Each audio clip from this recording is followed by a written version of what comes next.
संगत जी, राधा स्वामी जी। आज का सत्संग है मनुष्य जन्म का उद्देश्य।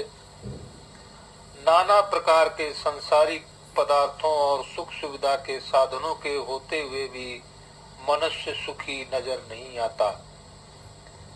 उसे अपने आप से या संसार के पदार्थों से कोई संतोष नहीं होता।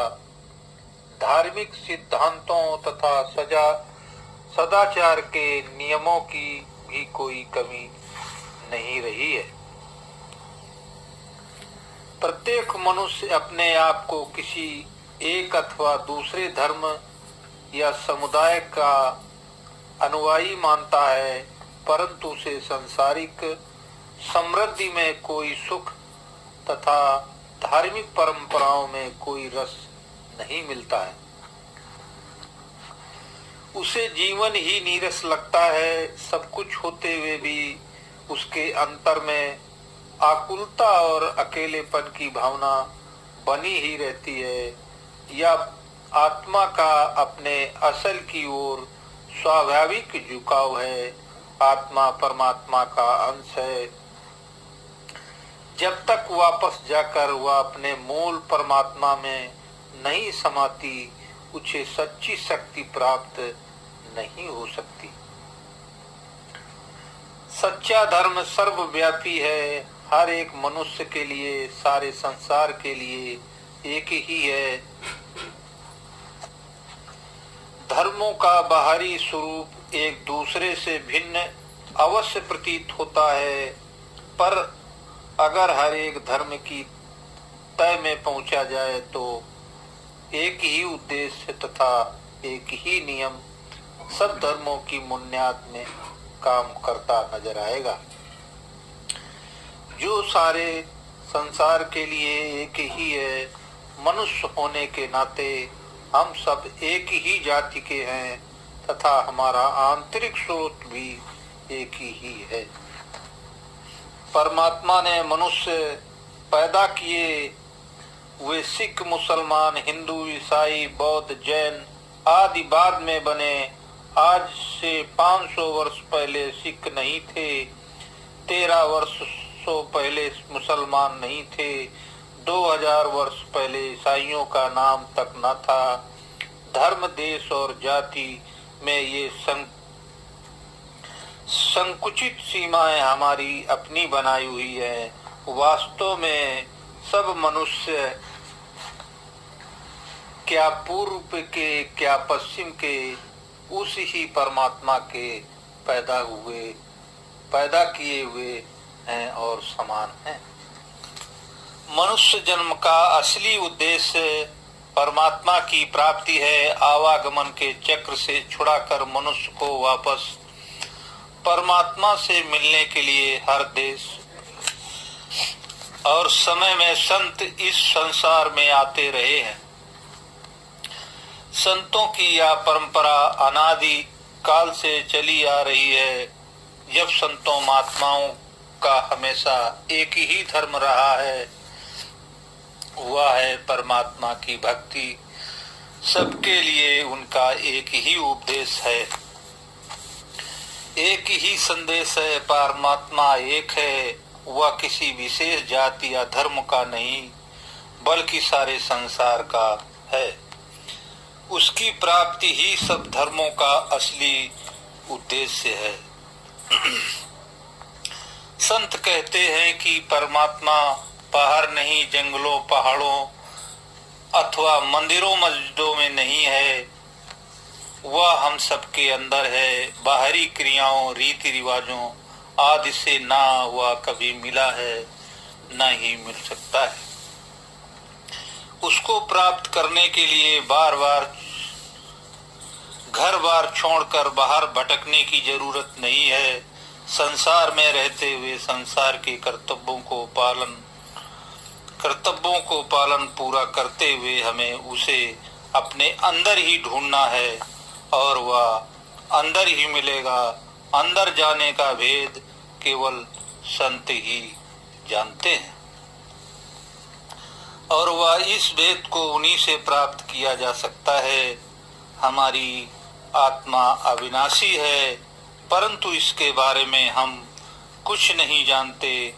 संसार और इसके समस्त पदार्थ नाशवान हैं, लेकिन उन्हें पाने के लिए हम दिन रात भाग दौड़ में करते रहते हैं।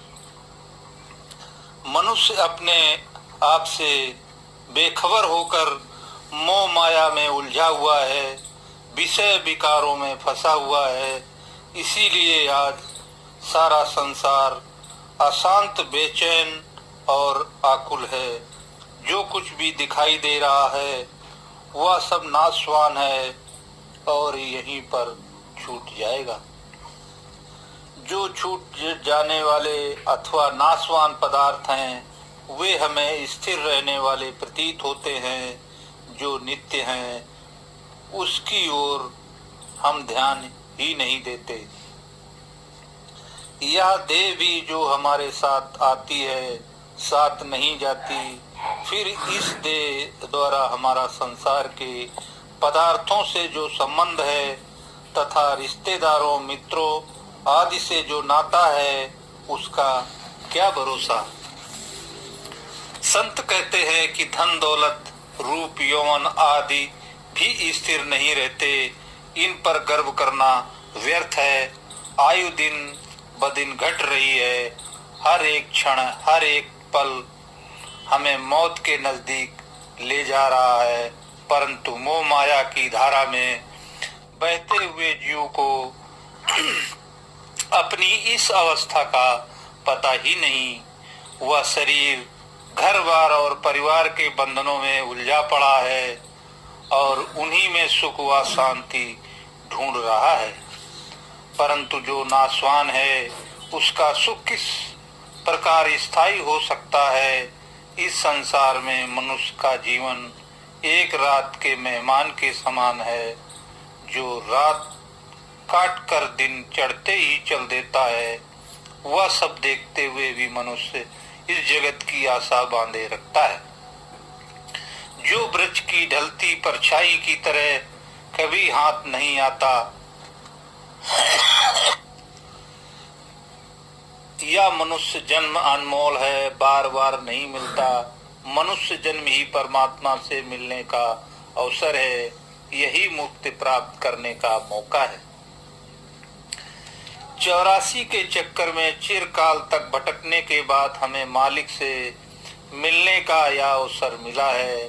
संत पुकार पुकार कहते हैं कि इस अमूल्य अवसर का लाभ उठाओ।